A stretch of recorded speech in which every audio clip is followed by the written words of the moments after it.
Kwashona abantu abayisikhombisa ngenkathi ingxenye yalendlu ibhidlika. Abanye abali-18 bakhishwa ngaphansi kwemfucuza yesakhiwo. Ehambeni kwesikhathi kwatholakala ukuthi kwakungagunyaziwe ukulungiswa kwalendlu.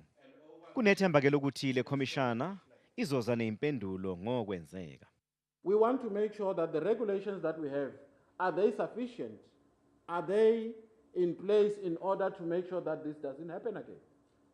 We are not in a witch hunt. We are not pointing fingers to people. But we have to have an inquiry to assess our regulations. Le nhlekelele yavusa imibuzo mayelana nokulandelwa kwemithetho emkhakheni wezokwakha. This is the second incident I'm investigating this year of plans that are not approved, of a structure that happened. Does that mean there is something wrong with the municipalities approving and the systems in place?